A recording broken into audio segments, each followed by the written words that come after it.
Hello बच्चों, आप सभी का स्वागत है हमारे यूट्यूब चैनल पे। आज हम पढ़ेंगे कक्षा 10th की एनसीईआरटी चैप्टर नंबर 3। जो चैप्टर का नाम है बच्चों धातु एवं अधातु के बारे में पढ़ेंगे। धातु क्या होता है, अधातु क्या होता है, उनके बारे में पढ़ें। ठीक है, अब हम चलिए स्टार्ट करते हैं। 9वीं कक्षा में आपने कई तत्वों के बारे में पढ़ा होगा कि आपने देखा है कि किस प्रकार तत्वों को उनके गुणधर्मों के आधार पर हम धातु और अधातु में वर्गीकृत किया जाता था। ठीक है, आपने 9वीं कक्षा में पढ़ा है बच्चों कि हम उनके आपने देखा होगा कि किस प्रकार के तत्वों को उनके गुणधर्मों के आधार पर क्या करते हैं, धातु अधातु को हम डिवाइड करते हैं, यानी कि विभाजन करते हैं। ठीक है, अपने दैनिक जीवन में आपको बता दें कि अपने दैनिक जीवन में भी धातु और धातु का उपयोग पर विचार कीजिए। ठीक है, आपने अब देखा होगा कि अपने दैनिक जीवन में जितने भी धातु अधातु को कैसे पहचानते हैं उनको पढ़ लिखिए। अब आपके विचार से कौन से गुणधर्म तत्वों को धातु अधातु में वर्गीकृत करते हैं। ठीक है, किस प्रकार के यह गुणधर्म इन तत्वों के उपयोगों से संबंधित है, हम इन्हें कुछ गुणधर्मों का विस्तार से अध्ययन करेंगे। ठीक है, चलिए हम पहला टॉपिक है हमारा भौतिक गुणधर्म के बारे में देखेंगे। ठीक है,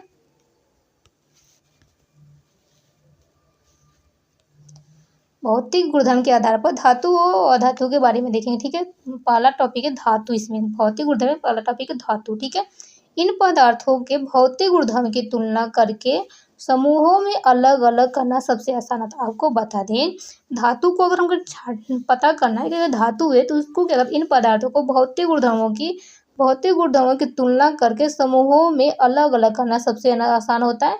इनके अध्ययन के लिए हम निम्नलिखित क्रियाकलापों की सहायता लेते हैं। ठीक है, आपको की सहायता करना है।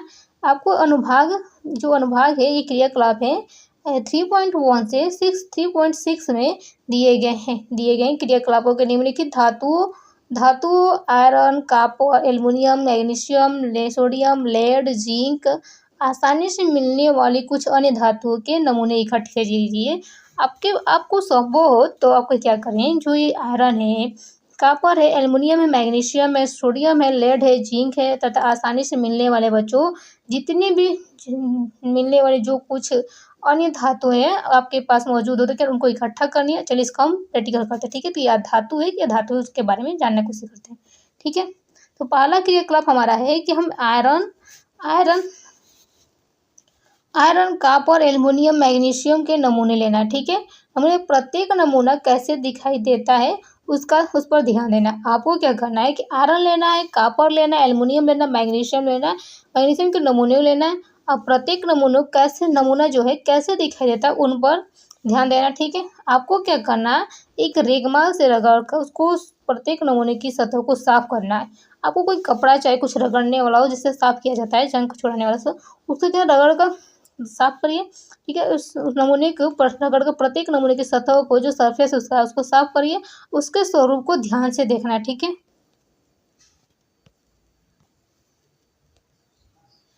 उसके स्वरूप का ध्यान से देखना है। तो आपने शुद्ध रूप में धातु की सतह चमकदार होती है। जब आप लोहे की आयरन लिया होगा तो उस पर जंग लगा होगा, तो उस जंग को क्या करते होंगे आप रेगमाल से साफ कर उसे रगड़ कर क्या साफ किए तो वो क्या सतह क्या होती है, चमकदार दिखाई देती है। कैसे दिखाई देती है, चमकदार देती है। धातु के इस गुणधर्म को हम क्या कहते हैं, धात्विक चमक कहते हैं। धातु को इस गुणधर्म को क्या कहते हैं, धात्विक चमक कहते हैं, धात्विक चमक कहते हैं। और दूसरा क्रियाकलाप है बच्चों, हमारा दूसरा क्रियाकलाप है ये क्रियाकलाप 3.2। देखते हैं कि आयरन, कॉपर, एल्युमिनियम, मैग्नीशियम का एक छोटा सा टुकड़ा लेना। अब क्या करना है कि आपको आयरन, कॉपर, एल्युमिनियम तथा मैग्नीशियम का एक छोटा सा टुकड़ा लीजिए। इन धातुओं को तेज धार वाले चाकू से काटने का प्रयास करना है। अब क्या करना है, जो हमें आयरन, कॉपर और जो मैग्नीशियम का टुकड़ा लिए इन धातु के एक तेज धार से चाकू से काटने का प्रयास करना है। ठीक है, और चिमटे से सोडियम धातु का एक टुकड़ा पकड़िए। चिमटे से क्या करना है, चिमटे से सोडियम धातु का एक टुकड़ा पकड़िए। सावधानी, सोडियम धातु का उपयोग करते हमेशा सावधान रहिए कि फिल्टर पेपर से बीच में दबाकर उसे सुखा लीजिए। फिल्टर पेपर के बीच दबाकर इसे सुखा लीजिए। ठीक है, वाच ग्लास पर रखकर चाकू से काटने का प्रयास करें। आपने देखा होगा कि धातु सामान्य तो कठोर होती है। क्या होती है, धातु क्या होती है, सामान्यतः कठोर होती हैं और प्रत्येक धातु की कठोरता अलग अलग होती है। क्या होता है कि अब आयरन लिए होंगे तो आयरन कॉपर मैग्नीशियम इनको छोटे टुकड़ों को लिए होते हैं, इनको चाकू से काटेंगे तो ये नहीं कटती। क्या धातु क्या होती है, हमेशा कठोर होती है। अलग सभी धातु की कठोरता क्या होती है, अलग अलग होती है।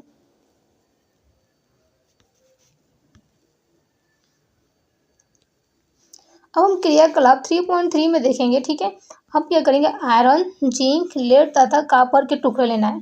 अब क्या करेंगे इस क्रियाकलाप में कि हमको आयरन, जिंक और लेड तथा कॉपर के टुकड़े लेंगे। किसी एक धातु को लोहे के ब्लॉक पर रखकर 4-5 बार हथौड़े से प्रहार कीजिए। अब क्या करना है, आपको जिंक, लेड या चाहे आयरन लीजिए और किसी एक धातु को लोहे के ब्लॉक या खंड पर रखकर, उसके लोहे के ऊपर रखकर और उसको तेज प्रहार करने वाले चाहे हथौड़े से उसको जैसे मारिए। आपने देखा है कि अन्य धातुओं के साथ यह क्रिया नहीं होती, अन्य धातुओं से क्रिया नहीं होती। इन धातुओं के आकार में कोई परिवर्तन को लिखिए। ठीक है, अब देखेंगे बच्चों, जब इसको हम लेंगे जिंक, लेड और कॉपर को, और जब उसके धातु के ऊपर रखकर उसे हथौड़े से हम पीटेंगे तो वो देखेंगे तो कुछ धातुओं को पीट कर पतली चादर बनाई जाती है। क्या करती है, उसको हम पीटेंगे तो क्या पतली चादर बनाई देगी, पीट कर चादर बनाई जा सकती है। इस गुणधर्म को हम आघातवर्ध्यता कहते हैं। ठीक है, आपने देखा है कुछ धातुओं को पीट कर पतली चादर बनाया जा सकता है, इस गुणधर्म को आघातवर्ध्यता कहते हैं। क्या आप जानते हैं कि सोना तथा चांदी सबसे अधिक आघातवर्ध्यता धातुएं होती हैं। सोना तथा चांदी क्या होती है, सबसे अधिक आघातवर्ध्यता होती हैं। अब हम करेंगे क्रियाकलाप 3.4। क्रियाकलाप 3.4 अब देखते हैं कि उन धातुओं की सूची बने जिसके तार आप अपने दैनिक जीवन में देखते हैं। उन धातुओं की सूची बनाना है बच्चों आपको कि जिसके तार अपने दैनिक जीवन में यूज करते हैं। आपने देखते होंगे कि जो धातुओं के पतले तार के रूप में खींचने की क्षमता को तन्यता कहा जाता है। आपको बताएं, धातुओं के जो पतले तार के रूप में जो हम खींचते हैं उसको हम उस खींचने की जो क्षमता होती है बच्चों, उसे क्या तन्यता कहा जाता है। सोना सबसे अधिक तन्य धातु है। आपको यह जानकर आश्चर्य होगा बच्चों कि जो 1 ग्राम सोने से 2 किलोमीटर लंबा तार बनाया जा सकता है। आप अनुभव करिए बच्चों कि जो 1 ग्राम जो सोना है उससे हम उसको इतना खींच सकते हैं कि वो 2 किलोमीटर तार बनाया जा सकता है। ठीक है, इतना तन्यता उसमें होती है। क्या सबसे अधिक तन्यता किसमें होती है, तन्य किसमें होती है, सोना में होता है। सोना को 1 ग्राम सोने में कम से कम 2 किलोमीटर लंबा तार बनाया जा सकता है। ठीक है, आघातवर्ध्यता तथा तन्यता के कारण धातु को हमारी आवश्यकता के अनुसार विभिन्न आकार दिए जा सकते हैं। अगर सोने में इतना तन्यता न होता तो सोने को जिस रूप में हम ढालते हैं, कोई भी डिजाइन बना देते हैं, चूड़ी का, कान का, आप देखते होंगे जो कान या कुंडल के जो भी होती है उनमें कितनी बारीकी से डिजाइन होता है, उसकी तन्यता और आघातवर्ध्यता के कारण ही वो डिजाइन क्या होती है, दिए जाती है। ठीक है, उनको अपनी आवश्यकता के अनुसार क्या तो विभिन्न आकार दिए जा सकते हैं। क्या आप कुछ धातुओं के नाम बताइए जिनका उपयोग खाना पकाने के बर्तन के लिए होता है। आप आज के समय में जो हमारे जो बर्तन होते हैं उनमें देखते होंगे कि ब्लैक कलर के हत्थे लगाए जाते हैं। ब्लैक कलर का हत्था होता है। आज के जो बर्तन है उसको यूज कर रहे हैं तो क्या करते हैं, कुछ धातुओं का नाम बताइए जिनका उपयोग खाना पकाने के बर्तन के लिए होता है। क्या आप जानते हैं कि इन धातुओं का उपयोग बर्तन को बनाने के लिए क्यों किया जाता है। हम जानते होंगे कि इन जो धातुओं का उपयोग किया जा रहा है वो बर्तन बनाने क्यों किया जा रहा है। इसका उत्तर पाने के लिए आइए हम निम्नलिखित क्रियाकलाप करते हैं कि अब हम जानने की कोशिश करेंगे जो हम धातुओं के जो बर्तन बना रहे हैं इसका उपयोग हम क्यों कर रहे हैं। ठीक है,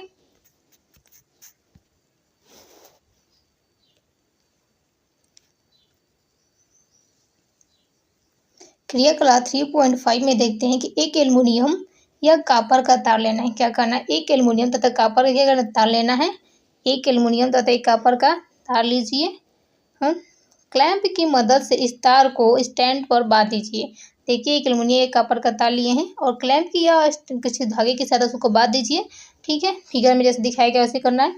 तार के खुले सिरे पर मोम का उपयोग कर एक पिन चिपका देंगे। आपको क्या करना है, ये जो तार है उसको उसका जो सिरा है वहाँ पे मोम के से क्या करना है, एक पिन को चिपका देना है। चिपका दीजिए। स्पिरिट लैंप पे मोमबत्ती या बर्नर के क्लैंप के निकट तार को गर्म करना। अब क्या करना है, उसको एक क्लैंप बर्नर की सहायता से इस जो एल्युमिनियम का तार लिया उसको क्या गर्म करेंगे। आप थोड़ी देर बाद क्या आप देखते हैं कि जो अपने प्रेक्षण में लिखिए और क्या ये क्या जो धातु का तार था क्या लिक्विड रूप में हो जाता है, इसके बारे में देखना। ठीक है,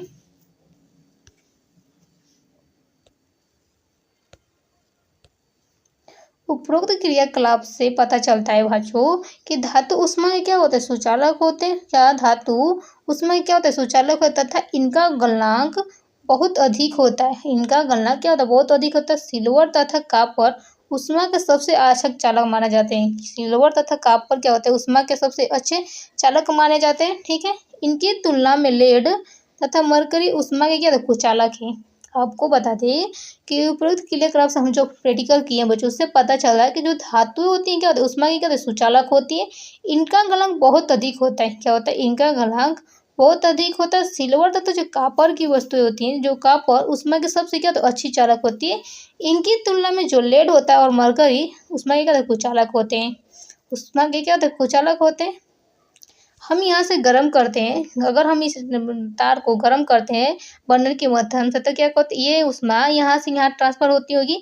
जैसे ही ट्रांसफर जो मोम होता है वो पिघलता होगा, क्या होगा, पिघलते हुए इस पिन में जाता होगा। पिन क्या होता है, बाद में क्या होता है, गिर जाता है। क्या होता है, बाद में गिर जाता होगा। ठीक है, इससे पता चला जो उष्मा होती है, जो कापर कापर तथा जो सिल्वर है उसमें क्या सुचालक है, क्या अच्छा से अच्छे चालक है जो ट्रांसफर करते हैं। ठीक है,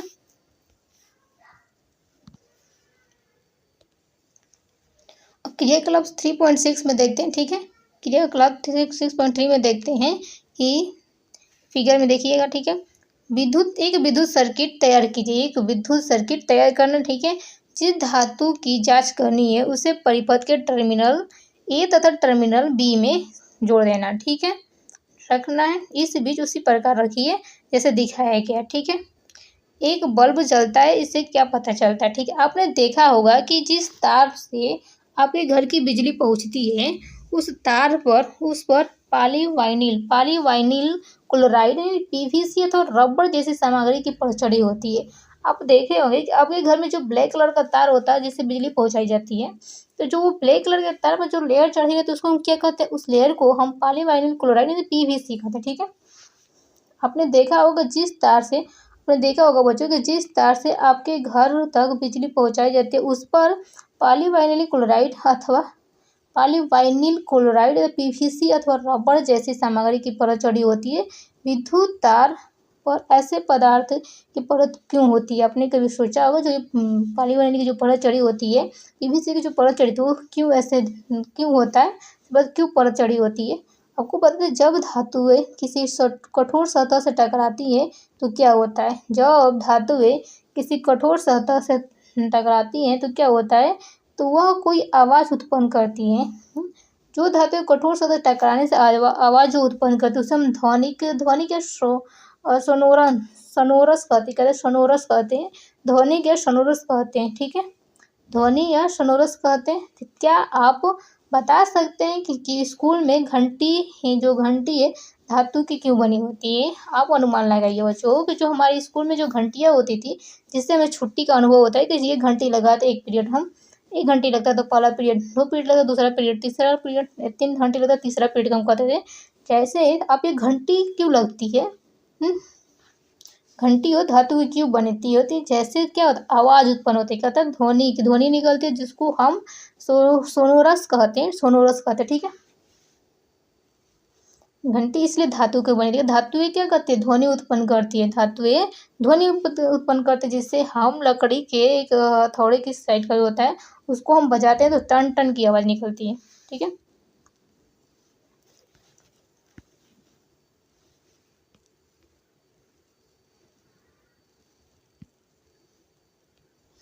अब हम अधातु के बारे में पढ़ेंगे, ठीक है। अभी तक ने हमने धातु को कैसे पहचानना है उसके बारे में देखा है कि धातु है। अब हम अधातु के बारे में पढ़ेंगे, ठीक है। पिछली कक्षा में आपने अध्ययन कर चुके हैं कि धातुओं की तुलना में अधातुओं की संख्या क्या होता है, कम होती है। हमने पढ़ा है कि जो पिछली कक्षा 9th में हमने पढ़ा था कि धातुओं की जो तुलना होती है, जो धातुओं की तुलना होती है अधातुओं की संख्या में कम होती है। जो धातुओं की तुलना में अधातुओं की संख्या क्या होती है, कम होती है। आपको बता दें carbon, sulphur, iodine, oxygen, hydrogen आदि अधातुओं के कुछ उदाहरण हैं। अधातुओं का कुछ उदाहरण जैसे कार्बन है, सल्फर है, आयोडीन है, ऑक्सीजन, हाइड्रोजन और आदि के अधातुओं के कुछ उदाहरण है। ब्रोमीन ऐसी अधातु है, ब्रोमीन एक ऐसी अधातु है जो द्रव लिक्विड रूप में होती है। ब्रोमीन एक ऐसी अधातु है जो क्या लिक्विड रूप में थे। इसके अलावा सारी अधातुएं या तो ठोस या फिर गैस होती हैं। इसके अलावा सारी अधातुएं ठोस होती हैं या फिर गैस होती है, ठीक है। क्या अधातुओं के समान अधातुओं के सभी गुणधर्म होते हैं? आइए इससे पता करते हैं। क्या जैसे हमने पता किया है कि जो धातुएं थी उनमें चमक होती थी, लचीलापन होता था, तन्यता होता था, हम कठोर होती थी। क्या वैसे ही अधातुएं में भी गुणधर्म उत्पन्न होते हैं? आइए इसका पता करते, ठीक है।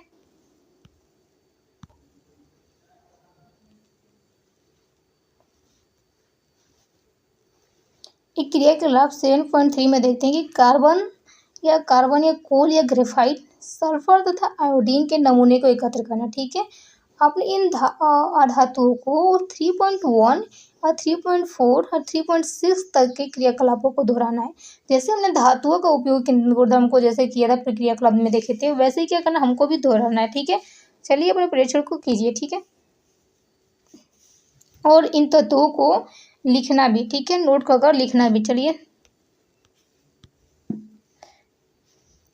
चलिए परीक्षण करते हैं कि साड़ी में 3.1 में लिखे परीक्षण के आधार पर अपनी कक्षा में धातुओं तथा अधातुओं के समान गुणधर्म की चर्चा करना है, ठीक है। आप निश्चित रूप से इस निष्कर्ष पर पहुंचे होंगे कि केवल भौतिक गुणधर्म के आधार पर हम तत्वों का वर्गीकरण नहीं कर सकते। हम केवल भौतिक गुणधर्म के आधार पर क्या नहीं, केवल तत्वों का वर्गीकरण नहीं कर सकते, क्योंकि इनमें कई अपवाद भी होते हैं। हमने जो प्रैक्टिकल किया कि जो अधातुएं हैं, धातुओं का जो प्रैक्टिकल किया उसमें हमने सामान्य गुणधर्म की चर्चा की। आप निश्चित रूप से निष्कर्ष पर पहुंच गए हैं बच्चों कि केवल भौतिक गुणधर्म के आधार पर क्या हम तत्वों के वर्गीकरण नहीं कर सकते, क्योंकि इनमें क्या कोई अपवाद भी होता है। आपको बता दें कि जो मरकरी को छोड़कर सारी धातुएं कमरे के ताप पर ठोस होती हैं।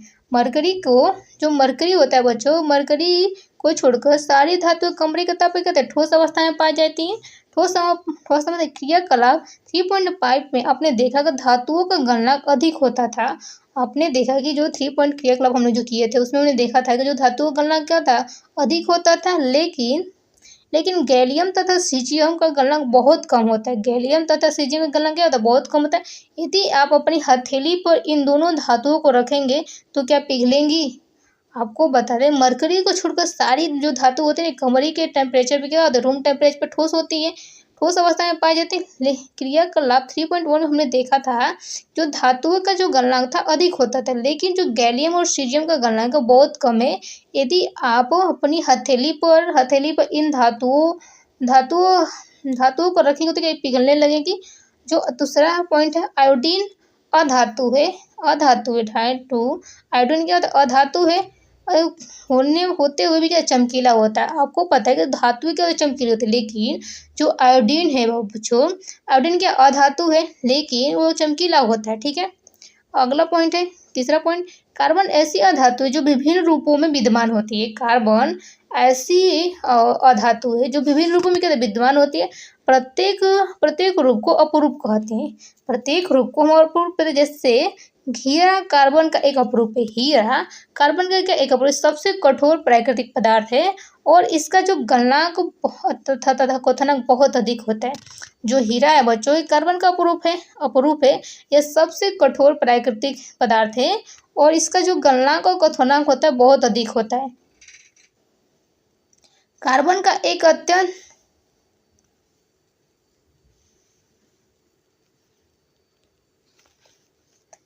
का एक अन्य स्वरूप ग्रेफाइट विद्युत का सुचालक होता है और कार्बन क्या होते हैं, आपने सोचा होगा, जो आप तो जानते होंगे कि क्या है कार्बन, क्या अधातु है, लेकिन जो इसकी विभिन्न रूपों में विद्यमान होती है, ये प्रत्येक रूप को हम अपरूप कहते हैं। अब हीरे को मान लीजिए, हीरा है क्या है, ये कार्बन का एक अपरूप है, लेकिन ये सबसे कठोर है। कठोर क्या धातुएं होती है, लेकिन अधातु भी क्या कठोर है, प्राकृतिक पदार्थ में है।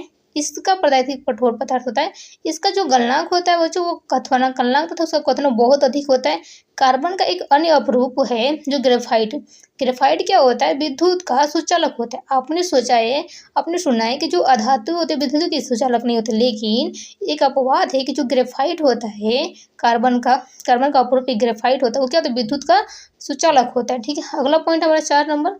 अगला पॉइंट, क्षारीय धातु लिथियम सोडियम पोटेशियम इतनी मुलायम होती है, इनको जो धातुएं होती हैं उनको, धातु आपने सुना कि जो धातुएं तो कठोर होती है, लेकिन एक अपवाद है कि जो क्षारीय धातु लिथियम सोडियम पोटेशियम इतनी मुलायम होती है कि इनको वो चाकू से भी काटा जा सकता है। इनके घनत्व तथा गलनांक कम होती है। इनका घनत्व तथा गलनांक क्या होता है, कम होता है।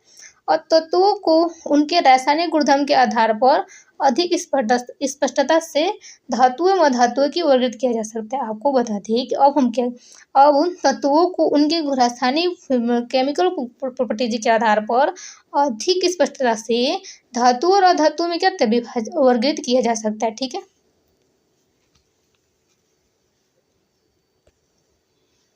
क्रियाकलाप 3.8 में देखेंगे कि मैग्नीशियम की एक पट्टी तथा थोड़ा सा सल्फर चूर्ण लेना। आपको क्या करना है, मैग्नीशियम के बच्चों, एक मैग्नीशियम की एक पट्टी लेना है और थोड़ा सा सल्फर का चूर्ण लेना है। ठीक है, मैग्नीशियम की पट्टी को दहन करना है, अब उसको जलाना है। ठीक है, उसकी राख को इकट्ठा करके उसे पानी में घोल लेना है। ठीक है, लाल तथा नीले लिटमस पेपर से प्राप्त विलयन की जांच करना है। ठीक है, मैग्नीशियम के दहन से जो उत्पाद मिला है वो अम्लीय है या क्षारीय है, उसको पहचान करना है। और जब अब सल्फर के चूर्ण का दहन करना है। अब सल्फर के चूर्ण को जलाइए, दहन कीजिए। अब दहन से उत्पन्न धुएं को एकत्र करने के लिए उसके ऊपर एक प्रखंडी रख दीजिए।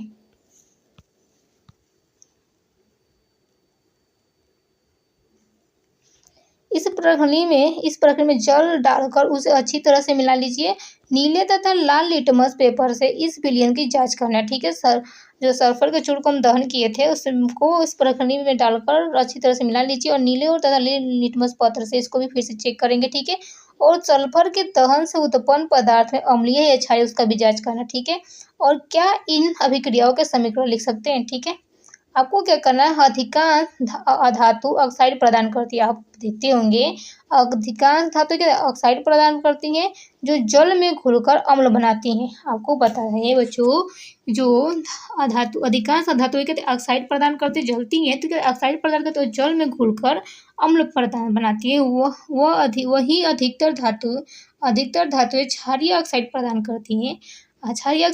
और अगले भाग में आपको धातुओं के ऑक्साइडों के बारे में अधिक जानकारी प्राप्त होगी। ठीक है, आपको पता है बच्चों कि जब हम धातुओं को ऑक्सीजन की अनुपस्थिति में उसको जलाते हैं तो वो क्या होते हैं, अधातुएं ऑक्साइड प्रदान करती है और जल में घुलकर अम्ल बनाती है।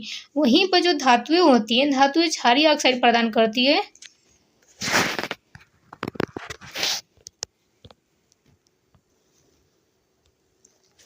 कुछ प्रश्न है, आपको बताना है कि ऐसी धातुओं का उदाहरण दीजिए जो कमरे के ताप पर द्रव होती है। ठीक है, इसका आंसर लिखे कमेंट बॉक्स में बताना है। दूसरा ऑप्शन है, चाकू से आसानी से काटा जा सकता धातु का नाम बताइए। ठीक है, उष्मा का कुचालक कौन होती है, उस धातु का नाम बताना है। उष्मा की सबसे अच्छी चालक कौन होता है, उस धातु का नाम बताना है। ठीक है, आघातवर्धकता क्या होता है, उनके बारे में बताना है। ठीक है, अब हम पढ़ेंगे अगला टॉपिक है बच्चों, धातुओं के रासायनिक गुणधर्म के बारे में हम पढ़ेंगे। धातुओं के रासायनिक गुणधर्म क्या होता है, इसको आने वाले नेक्स्ट वीडियो में पढ़ेंगे। ठीक है, तब आपको वीडियो कैसी लगी, वीडियो अच्छी लगी तो इस वीडियो को लाइक और शेयर सब्सक्राइब करना प्लीज ना भूलें।